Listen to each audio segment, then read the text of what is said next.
Hey everybody, how you doing? I hope you all are staying healthy and safe. It's our first lecture in about a week and a half or so, and I hope everybody's doing well. So I'm going to go ahead and jump right into lecture and share my screen with you so that we can talk about a few things and then cover the material that I want to cover for today. So I'm going to share the screen and get my PowerPoint going here. So the first thing that I want to say is that you all are doing a great job.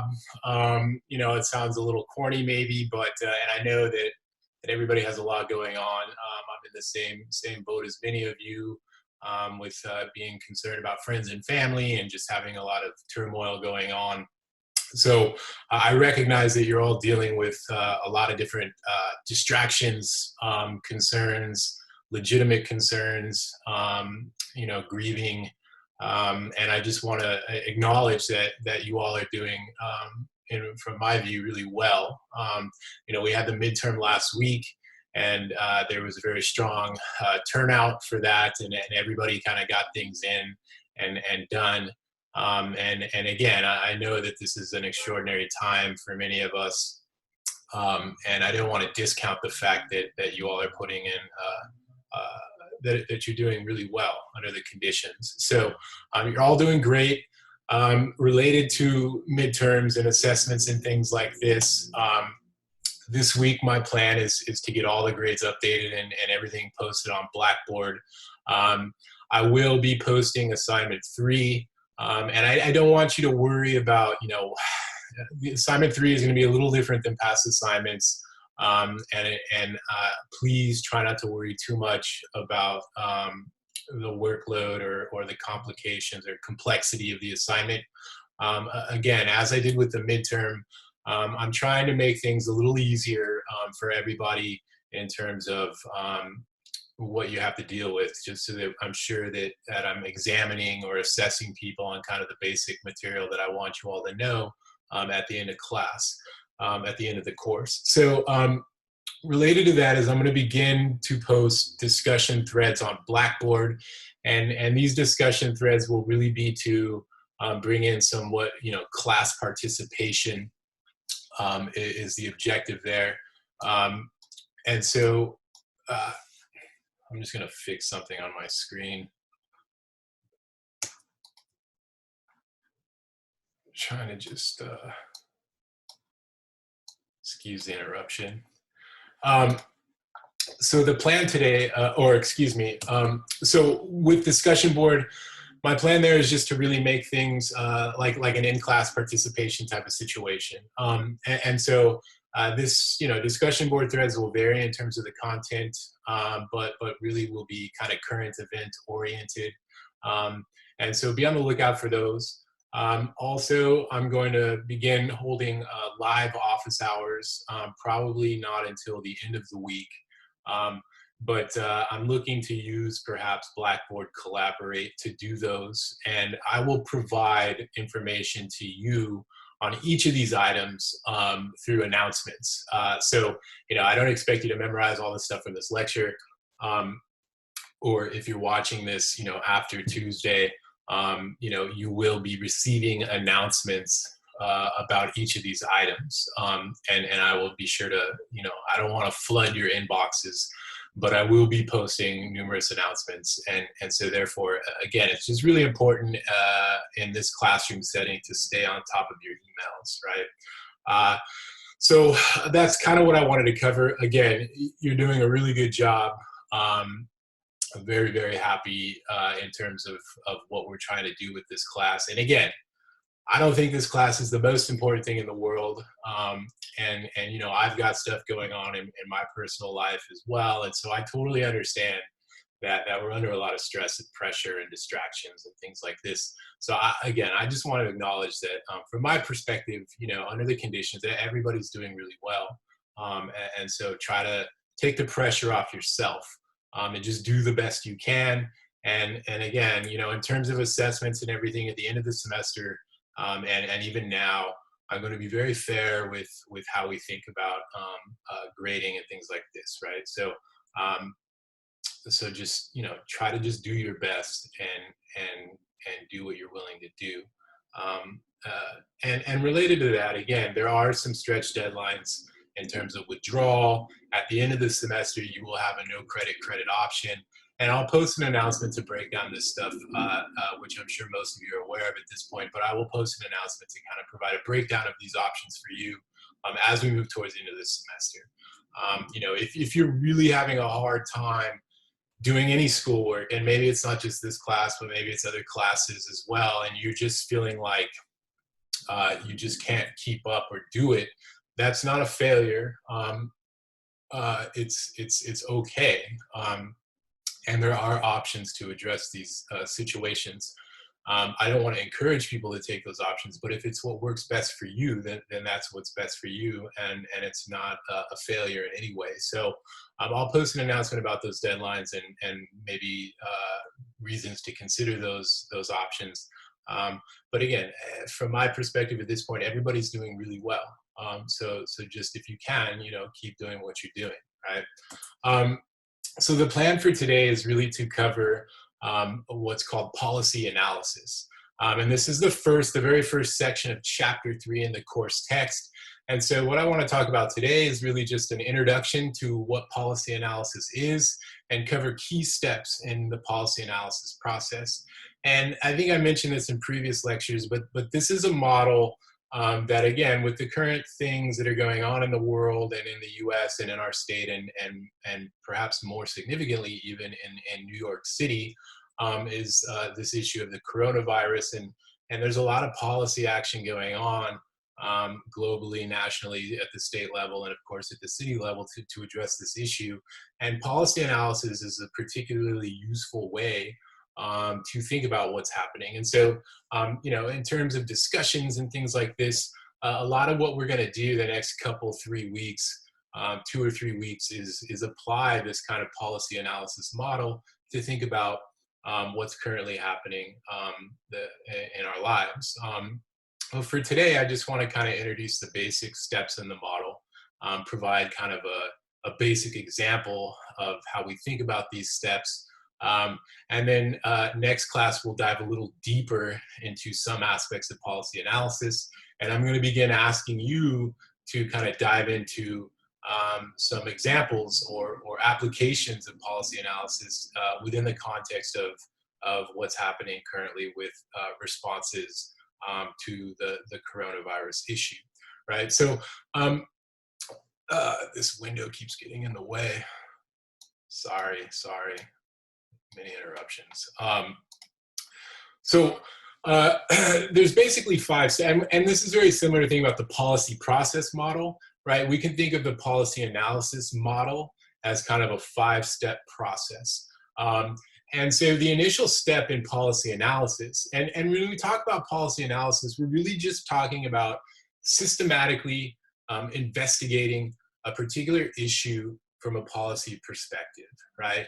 And so, a rational or a sensible design in order to do this, and a commonly applied approach in order to analyze a public problem and potential policy solutions to address that problem is this 5-step model. Where in the first step, we define and analyze the nature of a problem, right?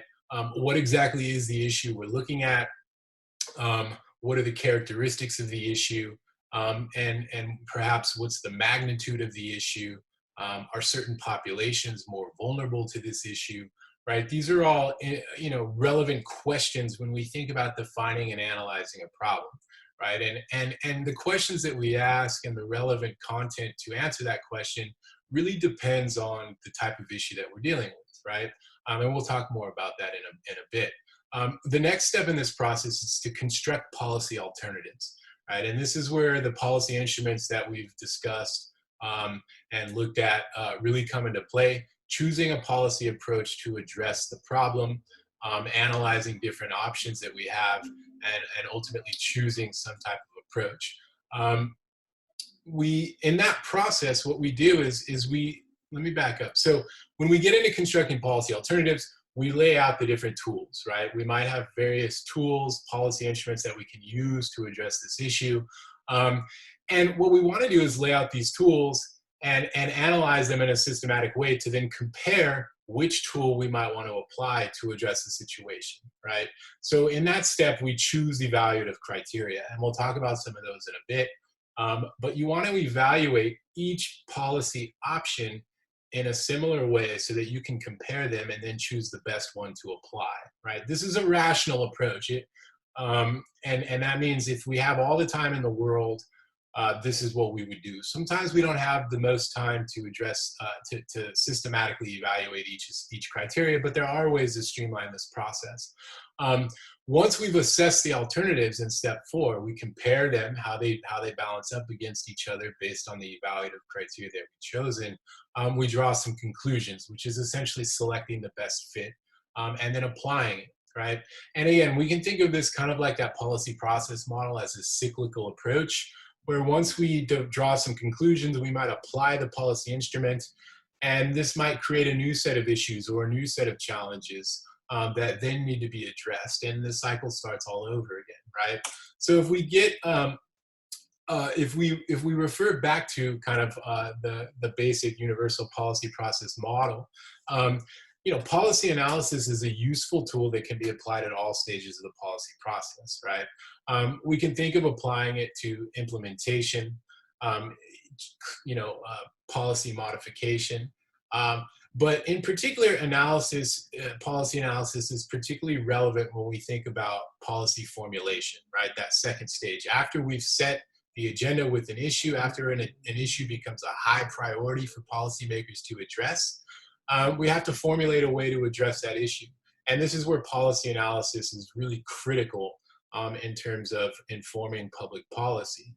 It helps our policymakers to identify proposals to address these issues.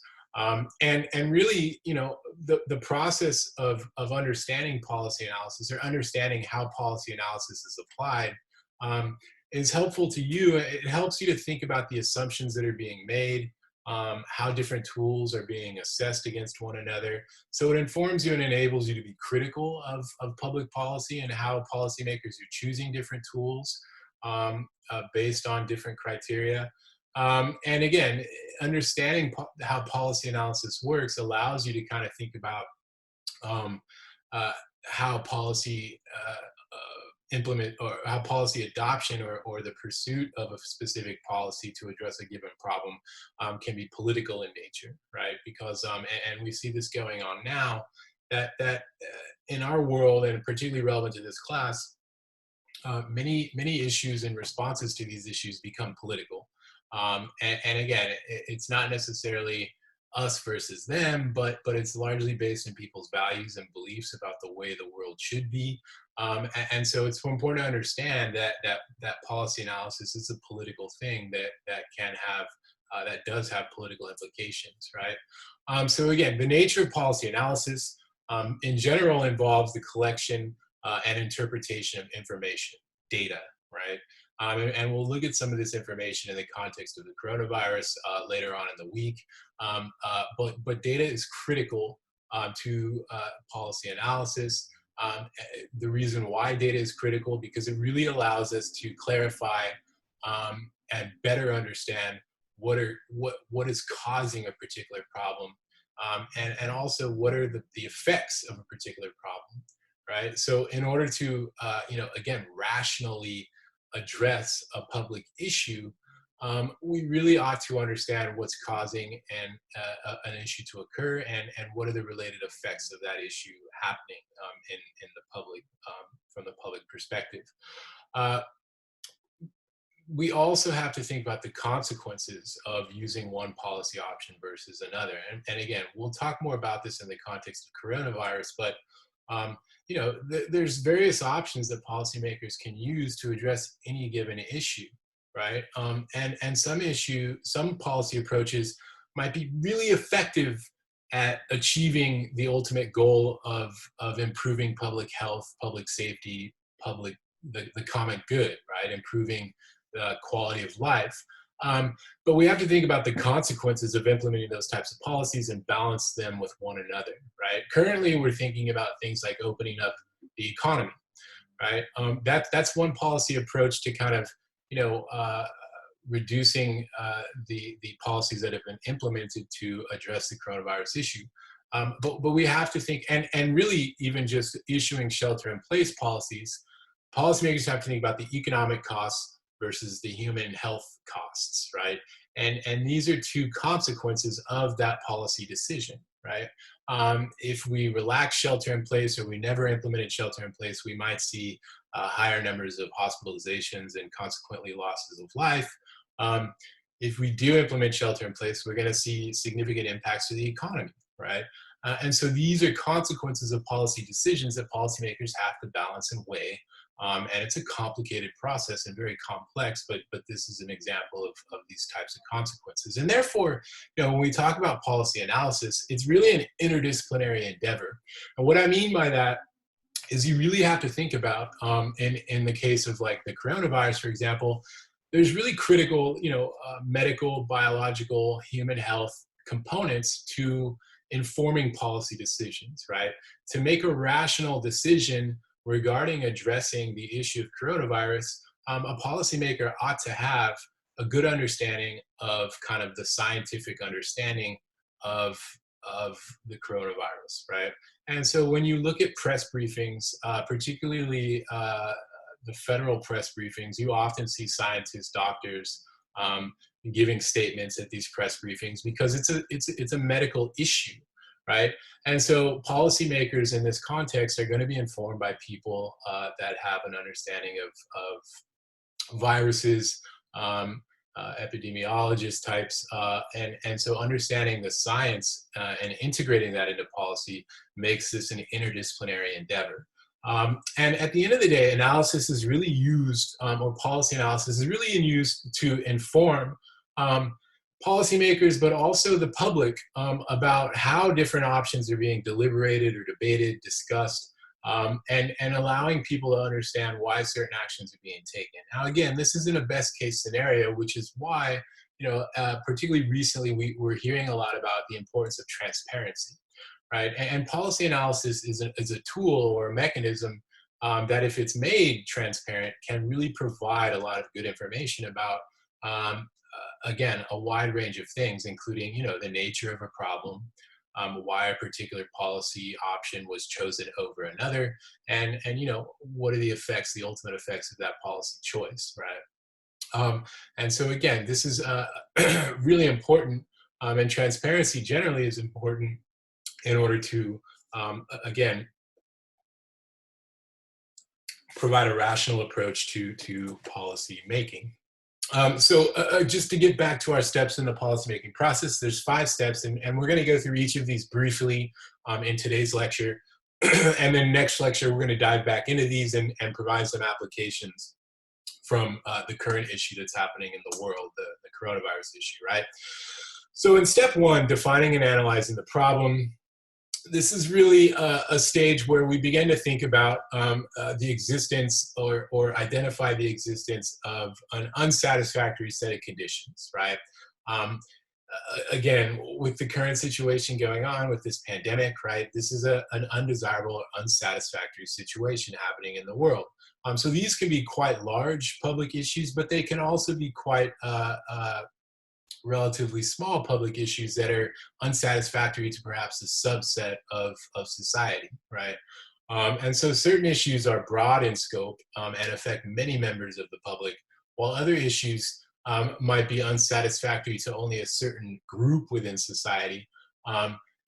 But nonetheless, this is the beginning of that analysis process where a group or society as a whole identifies some existing set of conditions that's considered to be unsatisfactory. So at this stage, what analysts often try to do is kind of diagnose the problem, right? Because if we don't understand the problem, it's really difficult to think about potential solutions, right? So we need, kind of like a mechanic, when you take your car into the shop, you don't really know maybe if it's having an issue, maybe you're not sure what's going on with it, right?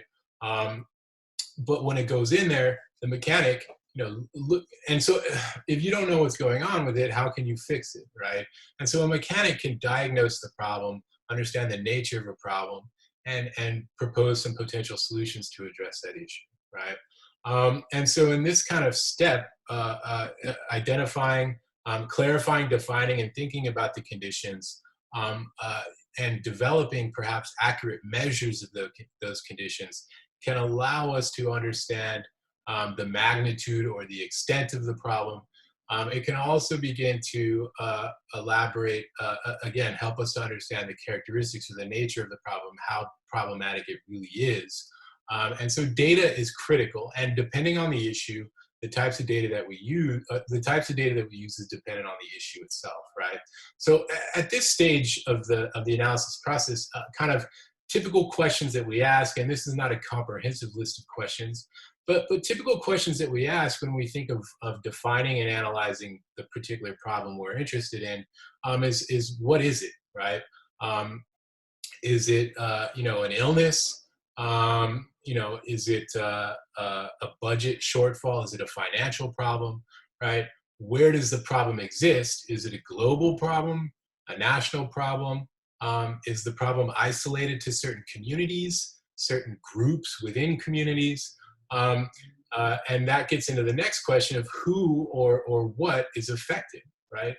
Does it affect one group more than another?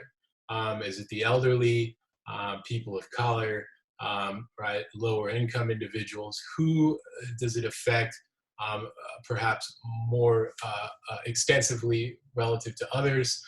We can also think about how did it develop? Where did it come from? What are the causes, right? Because then, again, if we can identify these types of things, we can start to mitigate or think about solutions to mitigate or lessen the harm. And so that gets into the last kind of question is how might the cause be affected by policy solutions, right? Again, going back to the analogy of a mechanic with a car, usually when you take your car into the shop, right, if there's a problem, the mechanic can identify that problem. And there might be a range of solutions. One solution might be more expensive, but solve the issue completely. Another solution might be less expensive, but only kind of put a Band-Aid over the problem. And maybe down the road, the problem pops back up, right? So in order to come up with these potential solutions, we have to think about the causes. We have to identify those causes. How big is the problem? And this helps us think about potential solutions and what the long-term effects of those solutions may or may not be, right?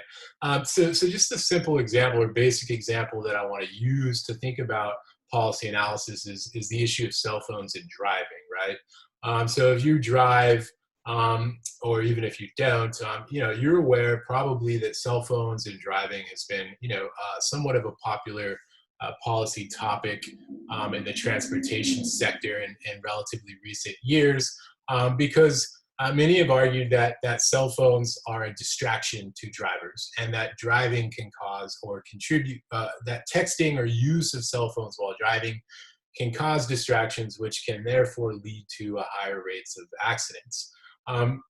And so if you look here, I just provided a figure taken from AAA, which is kind of a company that provides insurance, roadside service, automobile service, and things like this.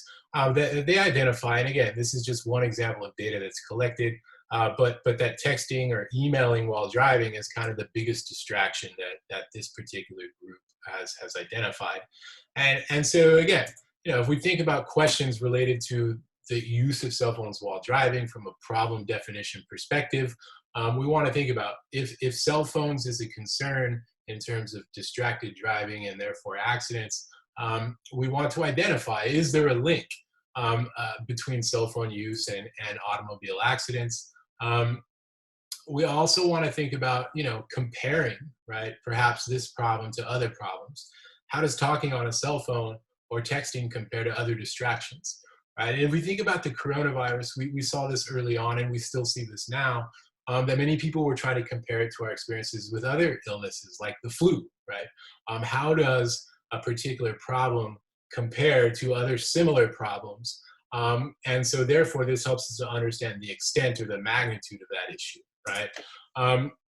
What is, and in this case of cell phones, another example question in the problem definition and analysis stage is to think about what are the potential solutions or potential options to reduce or what is the potential to reduce accident rates through policy action, right?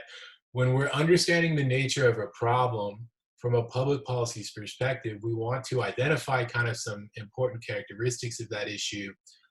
Here's some example questions to help identify some specific characteristics related to the link between cell phone use and driving, as kind of a causal mechanism, and also a comparative approach to think about the magnitude of the problem. But we also want to therefore think about, is this something that if we enact policy will have an effect? We want to think about this because, if it's a particular problem that policymakers are not equipped or unable to address, then it's not necessarily worth putting on the political agenda when there's other issues that might be more pressing that can be effectively addressed through public policy action, right? The second step in policy analysis is to construct policy alternatives, right? And at this stage, you're really thinking about, from an analytical perspective, what options do we have to address the problem, right? And this gets back to policy instruments, which we discussed a couple of lectures ago. But in general, the policymaker has kind of a finite set of tools that can be used to address a particular problem through policy action, right? And these tools include things like regulation, right? Command and control policies to command individuals, businesses, or particular groups to change the behavior. If you don't change your behavior, you might be fined or be, or be given, jail time, incarceration, right? These are types of regulatory approaches to change behavior to address a particular public problem. Another option is subsidies, where in general, subsidies, and again, this is discussed in previous lectures and in the text, but subsidies are generally used to support certain behaviors, and usually through the allocation of money, financial resources. So those are generally applied in a situation where we don't see enough of something, and that's a public problem, right? We want more of this to happen, and it's a problem that we're not seeing more, so let's subsidize it. Let's provide financial resources. The other policy instrument is taxing and spending. Again, taxing is generally to disincentivize certain behavior, whereas spending is to mitigate certain problems that we want to see lessened.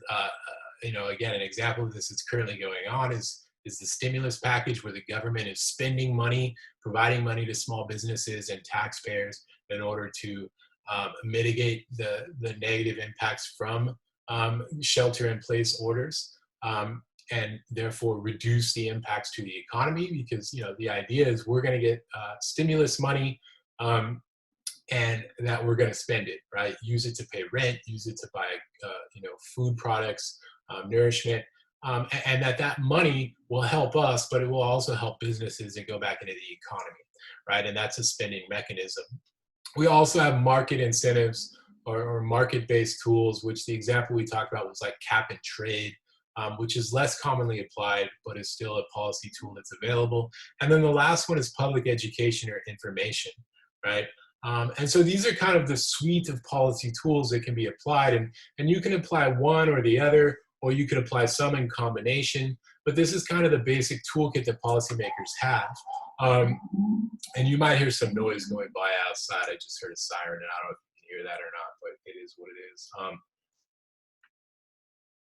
The last kind of approach that is similar, or excuse me, one actually is not here, is, let me just modify, sorry, the interruption. One option is government management, right? And that's the last kind of option, or one of the, is government management. So typically, these are things like public spaces or publicly provided services. If public parks are government managed green space, right? Recreational areas.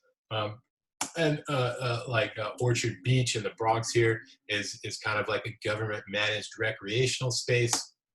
And one approach that has been increasing related to government management is the use of privatization, right? Where we transfer services or facilities that are commonly run or operated by the government, we transfer those kind of responsibilities over to like a private company, right? And the idea is that the idea here is that it kind of reduces the burden on the government, whereas a private company has a profit motive, right? They want to make money, and therefore they have incentive to be very efficient or more efficient with what they do and keep their costs down, right? And so the idea here is that government can kind of contract with private entities to receive services from them, perhaps at a lower cost, and in a more efficient way. And this is becoming it's been become relatively more common in the last couple decades, beginning in the 80s perhaps. Privatization has emerged as an approach that's used to address certain public problems. For example, with the current situation, it's not a pure example of privatization, but it is an example of government working with private entities. The issue of testing capacity for the coronavirus, where New York in particular very quickly started working with private companies to increase testing, right? Because private companies, again, can be very efficient and very effective at carrying out certain duties. And so the governor started, using, basically public money paid to a private entity, in this case, testing center or testing companies that can increase testing. The government, New York State, started paying these companies money to increase testing, which is providing a service to the New York State community. And so this is an example of kind of a public-private partnership that relies on kind of a model of privatization to an extent in order to increase the amount of coronavirus testing going on. So, questions related to this stage of the policy analysis process that are often considered is initially, what policy option might be available for dealing with the issue, right? If it's something that is a problem that we do not want to see more of, we don't want to see it increase, then you could automatically take subsidies or spending off the table in most cases, right? We don't want to encourage this type of thing to happen, and so we want to remove those. Then maybe you're left with thinking about regulation, taxing, market incentives, public education, government management, right? And so we want to think about what options are available for dealing with this particular problem. And that takes us into kind of thinking about, if we think about cell phone driving, right? What can we do to address the issue of distracted driving? Should states just provide education on the effects of distracted driving? Should state governments institute sanctions or fines on distracted driving, right? Should cell phones be disabled when we're in a moving car? Does the technology exist to do such a thing, right? And so these are the types of questions in the cell phone example that might be relevant to thinking about policy alternatives, right? What are the approaches we have available? We can educate people. We can regulate through regulation cell phone use while driving. We can also just totally regulate cell phone use by disabling devices while you're in a car. All right, so we have one example of information and persuasion. We have two examples of regulation. One example of regulation, we have to think about whether the technology exists to do that. And there's other things we have to consider related to these rules or policy approaches we'll talk about in a bit. But again, this is kind of a starting point for thinking about policy alternatives. What policy options do we have to address a particular problem? And related to that is again, as I mentioned earlier, it doesn't have to be just one policy tool that we choose, right? We might choose the first two here. We might choose to educate drivers on cell phone use and provide informational tools for them to understand the risks of using cell phones while driving. But we might also implement sanctions. So we're going to give you information, but if we catch you doing it, we're going to fine you, right? And so this is a combination of using information and persuasion and regulation if you were to implement the first two policies, right? So once we've come up with some policy options to address a given problem, we want to evaluate those options in a systematic way, right? So this is the third stage of the policy analysis model, where we want to assess each potential policy alternative. And in general, and the reason why we want to do this is ultimately, again, when you're a policymaker working for the public, essentially, in a rational sense, what you want to do is be, prudent with public money and provide for the public good. And so we want to make informed decisions. And if we have different policy options to deal with a particular problem, from a rational perspective, we want to choose the best fit. And in order to choose the best fit from a suite of different tools that we might have available, we need to assess those tools against one another in a systematic way, right? And so evaluation or assessment of policy tools is a critical step in the process to, again, providing transparency, allowing people not participating in the policy making process to understand why particular tools are being chosen over others. That's what's happening at this stage of the policy analysis process. And so in general, when we think about assessment criteria, there's three primary criteria that we tend to see in policy analysis. And again, we will apply this to think about coronavirus policy responses. But the three primary criteria is effectiveness, right?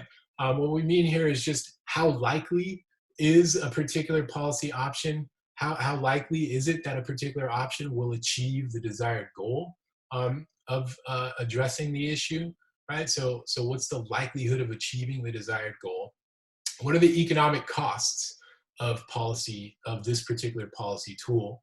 And how efficient is it, right? So if we have to spend a lot of money to implement this policy, are the benefits, do the benefits outweigh those costs? Or are the costs and benefits of one policy option more appealing than another, right? And so we're kind of looking through an economic lens to think about the efficiency of a particular policy option.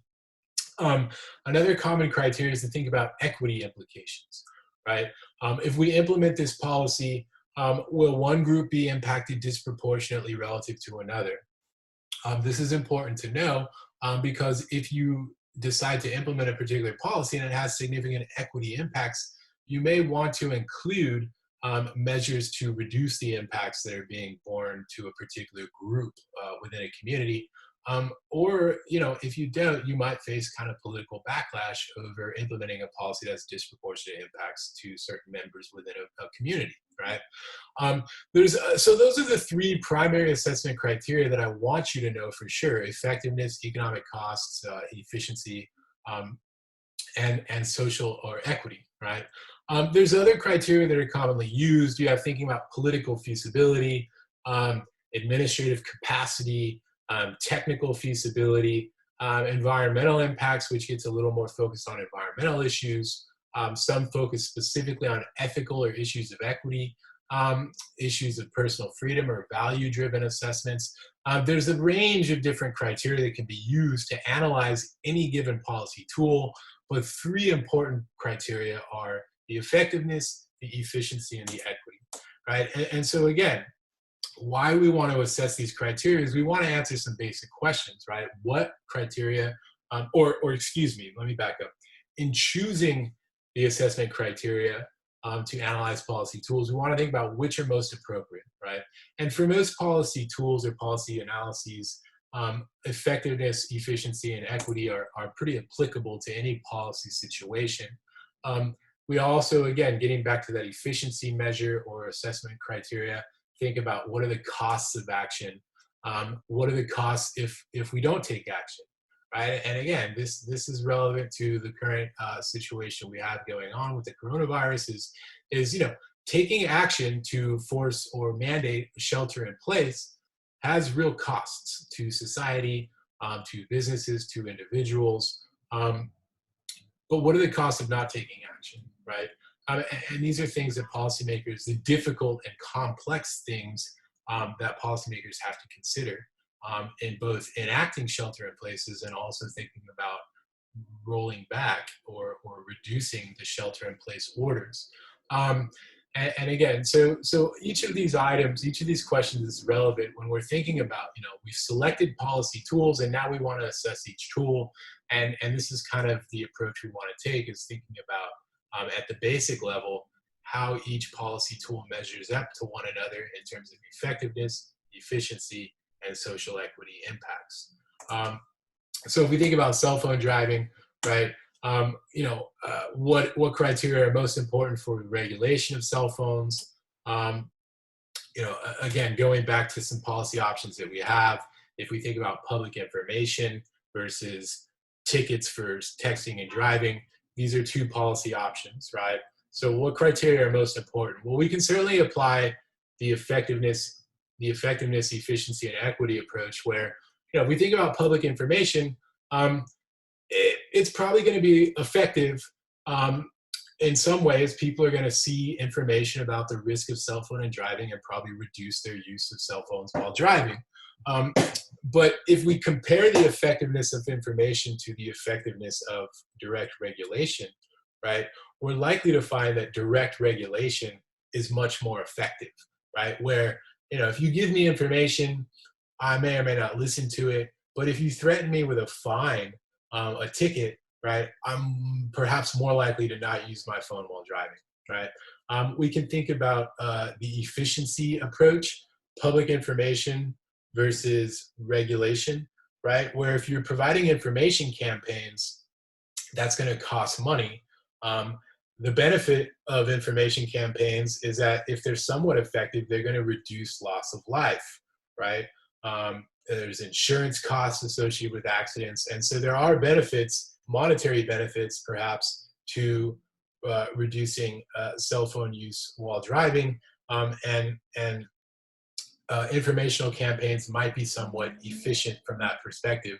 If we look at the regulation side, right, there's cost to enforcing laws, right? You have police who enforce the laws, and those police present costs to enforce the laws, through hiring people to enforce the laws, police officers. But in this case, with regulation is there's a cost of enforcement, but there's also some kind of a benefit in terms of the reduced loss of life. But also when you're giving tickets to people, that brings in revenue, right? And so again, from an efficiency perspective, we want to consider these options. And we might find that one is more efficient in terms of the costs and the monetary benefits than another. From an equity perspective, might not be as relevant in this conversation. But we do want to think about, again, what are the equity impacts? Is one group going to be disproportionately impacted over another? One particular evaluative criteria that might be relevant and is often relevant in public policy is potential political feasibility, right? In many cases, there's going to be one group that sees policy action in a particular area as an infringement of their freedoms, right? Whether we're talking about regulating cell phone use while driving, gun rights, shelter-in-place orders, right? We have to think about the nature of the problem, the potential policy solution, and how politically feasible that solution may or may not be, given those two things: the nature of the problem, the potential policy solutions. Which policy solution is likely to have higher levels of political feasibility is often an important criteria. Again, thinking about the ethical elements of cell phone use while driving in particular might be reasonable evaluative criteria to consider. Is this an infringement on people's rights? What rights do people have in terms of their personal use of personal items while driving? But what rights do people have in terms of being ensured that they will be safe while driving and not then they won't be imposed on a risk of being impacted by someone who's using a cell phone for driving, right? And so again, ultimately, one of the most important criteria is effectiveness, right? How effective is the tool going to be at achieving the desired outcome? But there's all these other ways that we can assess a policy tool and compare policy tools across those different assessment criteria in order to make an informed decision, right? So the fourth stage is to actually assess the criteria and determine which one is most likely to produce a desired outcome, but also which ones might be the most efficient, right, or most equitable, right? So once we analyze each policy option based along some predetermined criteria, we can then begin to rank which ones are the most perhaps useful tools. What's the best tool? What's the highest ranked, right? One tool might be really effective, but not very efficient or equitable, right? One tool might be less effective, but very efficient and very equitable. And so given the nature of the problem and these kind of findings, we have to think about which solution we want to implement, right? And so the key questions here at this kind of stage is to think about which alternative is better than all the others. And again, what types of analysis can we use to distinguish these characteristics or criteria amongst the different policy options? If we can't assess a particular tool, right? Like if we think about the shelter-in-place orders, for example, right? The U.S., right? If we think about California as the first state to kind of enact a shelter-in-place order at the statewide level, no other state had done that, and we really haven't seen a pandemic of this nature for like 100 years or so, right? And so California kind of had to step out on a limb. There wasn't necessarily a way to effectively carry out a totally comprehensive assessment of the shelter-in-place policy instruments, right? This kind of regulatory approach to address the coronavirus. What California can do, and what New York has done and other states are doing currently, is they're looking at the experiences of other countries and how they're dealing with the pandemic and how effective, right, shelter-in-place orders in other countries are at addressing the coronavirus problem, right? So at times, you know, having reliable data available can be a real challenge to assessing different policy criteria, to assessing different policy options given certain criteria. So going back to our cell phones and driving example, we might want to think about in terms of assessing criteria is what policy options are most likely to reduce drivers' use of cell phones and texting, right? So we have two different options. We want to think about effectiveness in that context, but we also need data. So if we don't have data to analyze the effectiveness of these policy tools in the context of like cell phone use and driving, and therefore accidents related to cell phone use, we might look to other states or cities, states, but also cities to think about, you know, where have similar policies been adopted? What were those policies structured like? And how effective were they at achieving the desired goal? And to do this, we need to think about, well, what types of evidence are we looking for, right? We're looking at, you know, the implementation of a policy and maybe declined accidents, rates of accidents attributed to distractions from cell phone use while driving, right? And when we dive into thinking about the coronavirus issue, right, if you've been watching the governor's daily press briefings, there's certain criteria that are used every day to assess how effective is the shelter-in-place order at achieving the desired goal of reducing the spread and ultimately reducing the effect or the impact of the coronavirus, right? And so this takes us into the last stage of the policy analysis process, step 5, where we want to, again, based on the assessment of the different policy options available, we want to essentially summarize what we found and draw some conclusions about the merits or the usefulness or the benefits of one tool versus another, and ultimately allow policymakers and maybe the public to make choices about which policy action is most is the best for that particular community, right, or population of people. And again, whichever path we go, it's important to understand that there's always limited understanding of the extent of a particular analysis, that any analysis has its limitations, right? And we talked about this in the very beginning of class, that really public policy and evaluation of policies is really an experiment, right? Because no matter what evidence we look at in other regions and what their experiences are with a particular policy, it's really challenging to predict what effect that policy will have in a different location that might have different characteristics. You know, New York City has a shelter in place. It's a very dense, highly populated city. The effective shelter in place in New York City might be quite different than the effective shelter in place orders in a place that's more rural, more spread out, more dispersed. And so it's really difficult to say beforehand, based on an analysis, what the effects will be. And so there's always going to be limitations, right? But at the last stage in this drawing conclusions, we really want to answer some questions related to, again, what is the most desirable given the circumstances, the problem, and the evaluative criteria that we use to look at the different options should, getting back to cell phone use, right? If we're thinking about reducing the rates of accidents attributed to distractions from cell phone use while driving, should state governments impose, stiff fines on use of cell phones for driving? What would such fines be accepted as legitimate in terms of government action? Right, these are just some example questions to think about in terms of uh, uh, how to address the issue of cell phone use while driving.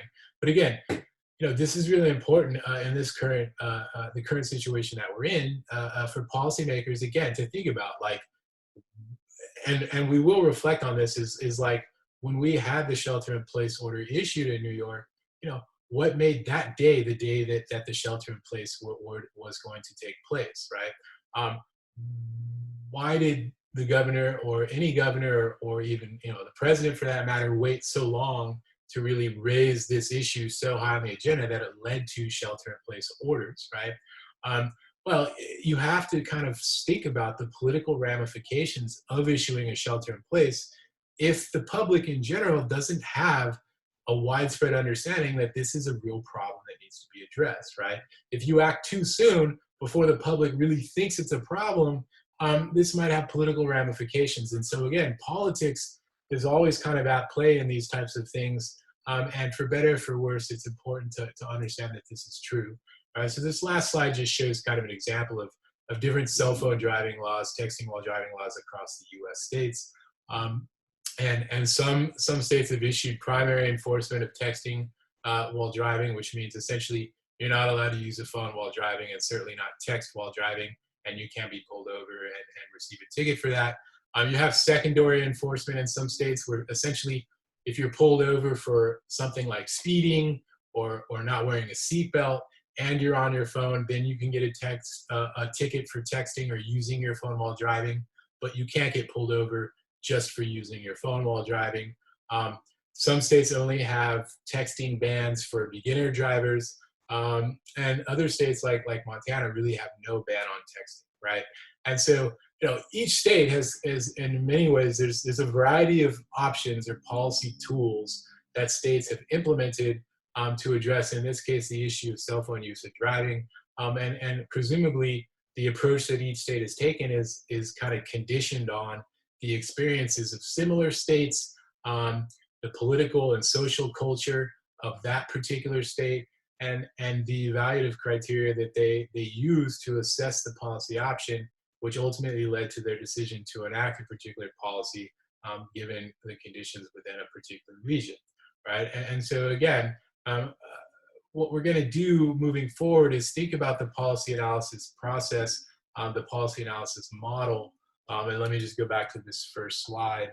But really what we're going to do moving forward for the next couple of weeks or so is think about this approach and apply it to the coronavirus issue. Because there's been a lot of policy action, a lot of discussion about the issue. And it's important to systematically understand, kind of maybe the decision-making processes that are happening that are leading to certain policy actions and informing policy actions to address the coronavirus issue, right? So we'll get the next lecture posted up on Thursday. I will post announcements regarding grades, assignment 3, and also virtual office hours, right? So again, please stay safe, please stay healthy, and I'll be in touch with you all soon, all right?